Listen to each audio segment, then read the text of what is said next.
Educational creativity চ্যানেলে সকলকে স্বাগত। আজ একটি গুরুত্বপূর্ণ তথ্য এই ভিডিওতে জানাবেন কলকাতা হাইকোর্টের আইনজীবী আলী হাসান আলমগীর স্যার। এখানে যে সমস্যাটি হচ্ছে যে 2022 টেট পাস বা 2023 বা 2017 বা 2014 যারা পড়ে আছে তারা নতুন নিয়োগে অংশগ্রহণ করবে 2025 নিয়োগ প্রক্রিয়ায় 13,421 শূন্য পদে। কিন্তু যে 5টি যোগ্যতার মাপকাঠি রয়েছে সেখানে এনআইএস 18 মাসের ডিএলএড এর কোনো জায়গা নেই, সেটা আমরা দেখেছি। আর গত নিয়োগে আপনারা দেখেছেন যে এনআইএস নিয়ে অনেক কিছুই ঘটেছে, সেই নিয়োগ প্রক্রিয়া এখনো কিছুটা বাকি আছে, সম্পন্ন হয়নি। আমরা জানতে পারলাম যে এনআইএসরাও নাকি কলকাতা হাইকোর্টে দ্বারস্থ হয়েছেন তাদের এই রিক্রুটমেন্টকে বসতে দেওয়ার জন্য। তো এই সম্পর্কিত বিস্তারিত তথ্য এই ভিডিওতে অ্যাডভোকেট আলী হাসান আলমগীর জানাবেন। স্যার, আমরা জানতে পারলাম যে এনওএস ডিএলএডরা 2025 রিক্রুটমেন্টে বসার জন্য কলকাতা হাইকোর্টে দ্বারস্থ হয়েছে। এই বিষয়টি যদি একটু পরিষ্কার করেন বা কবে কি শুনানি আছে? দেখুন, এনআইএস এর ইস্যুটা হচ্ছে খুব পিকিউলার একটা ইস্যু। এনআইএস এর কে নিয়ে যেরকম টানা হ্যাচড়া হচ্ছে সেরকমটা মনে হয় সাম্প্রতিককালে আর কোনো সেগমেন্টের ক্যান্ডিডেটদেরকে নিয়ে হয়নি। কারণ এনআইএসদেরকে প্রথমে কি করলো, যখন 22-এর রিক্রুটমেন্ট নোটিফিকেশন দিল সেপ্টেম্বর 2022-এ, তখন এনআইএসদেরকে বোর্ড নিজে থেকেই পার্টিসিপেট করতে দিল এবং তখনকার নোটিফিকেশনে ভাষা যেটা ব্যবহার করা হয়েছিল, যারা এনসিটি গাইডলাইন অনুযায়ী যারা বসার জন্য এলিজিবল, তাহলে এনসিটি গাইডলাইন অনুযায়ী যে এনআইএস তখনকার দিনে বসার জন্য এলিজিবল ছিল সেটা নিয়ে কোনো সন্দেহ নেই। এনআইএস বসলো, 22-এর রিক্রুটমেন্ট নোটিফিকেশন অনুযায়ী এনআইএসরা বসলো। কিন্তু তারপরে কি হলো, যখন জয়বীর সিং এর জাজমেন্ট এলো সুপ্রিম কোর্টের অবজারভেশনের ফলে, এখানে মামলা হলো, যারা রেগুলার ডিএলএড ডিগ্রি হোল্ডার তারা মামলা করলো এনআইএসকে এক্সক্লুড করার জন্য। এনআইএসকে হাইকোর্ট বাদ দিয়ে দিল সিঙ্গেল বেঞ্চ। ডিভিশন বেঞ্চও সেই বাদ দেওয়ার অর্ডারটাকে বহাল রাখলো। সেই ক্যান্ডিডেটটা সুপ্রিম কোর্ট গেল যে আমরা ইন্টারভিউ দিয়ে ফেললাম, তারপরেও কেন বাদ যাব। তার মধ্যে জয়বীর সিং এর রিভিউয়ের অর্ডার আসে, যেখানে একটা পজিটিভ বার্তা সুপ্রিম কোর্ট দেয়। স্বাভাবিকভাবে এটা পরিষ্কার হয়ে যায় যে এনআইএসদের নিয়োগে অংশগ্রহণ করতে কোনো বাধা নেই এবং আলটিমেটলি পশ্চিমবঙ্গ থেকে যে এনআইএসদের করা মামলাটা সেটাতেও সুপ্রিম কোর্ট অর্ডার দেয়।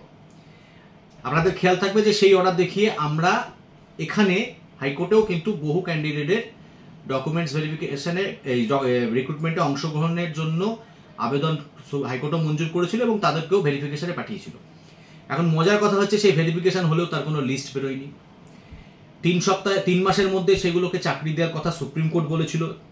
এপ্রিল থেকে 3 মাস অলরেডি হয়ে গেছে, তার কোনো লিস্টই মানে প্রাথমিক কাজও দেখা যাচ্ছে না।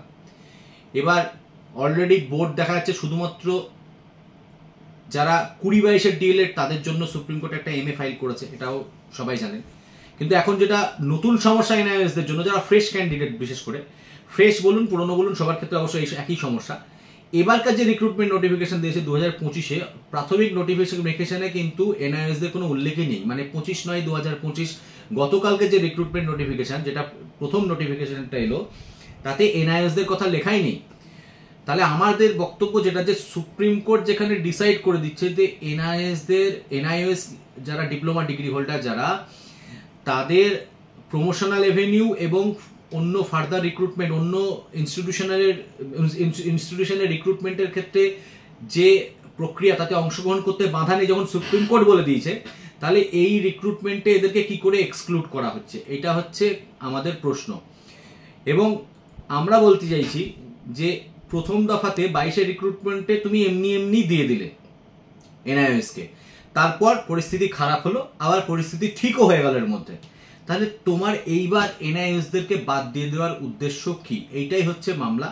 এবার এই মামলাতে আমরা লিভ নিচ্ছি এটাতে, এবং এই মামলাটা আর্জেন্ট বেসিসে আমরা চাইবো জাস্টিস 9 তারিখে যে ভ্যাকেশন বেঞ্চ আছে রিট কোর্টের, সেখানে ওই দিনকে আমরা হিয়ারিং করাতে চাইবো। কারণ এনআইএসদেরকে বাদ দেওয়ার কোনো যুক্তিযুক্ত কারণ আমরা খুঁজে পাচ্ছি না। এনআইএসদেরকে এই রিক্রুটমেন্টে অংশগ্রহণ করাতেই হবে এবং আমরা এই ব্যাপারে প্রভূত আশাবাদী যে এনআইএসদেরকে এক্সক্লুড এই প্রসেস থেকে করা যাবে না। এবার রইল যেটা ভেরিফিকেশন, বলতে পারে যারা ভেরিফিকেশনে স্যাটিসফ্যাকশনের ব্যাপার, আরে ভেরিফিকেশন তো সেকেন্ড পার্ট, আগে তুমি পার্টিসিপেশনে দাও, তারপর ভেরিফিকেশন তো যে তোমার 2 বছরের রেগুলার ডিপ্লোমা ডিগ্রি হোল্ডার তার জন্যও তো ভেরিফিকেশন, যে বিএলএড ডিগ্রি হোল্ডার তার জন্যও তো ভেরিফিকেশন। সুতরাং আমাকে ভেরিফিকেশনের আগে তুমি কি করে পার্টিসিপেশন থেকে বাদ দিতে পারো? সুতরাং এইটা আমরা আজকে আমরা রেডি করলাম, আমরা লিভ নিয়ে আমরা এটা আর্জেন্ট বেসিসে আমরা এটা মুভ করবো এবং আশাবাদী যে এনআইএসটা সুযোগ পাবে। আমরা চেষ্টা করবো যাতে এখানে এনআইএস পিটিশনার যারা আছে তারা সুযোগ পায়।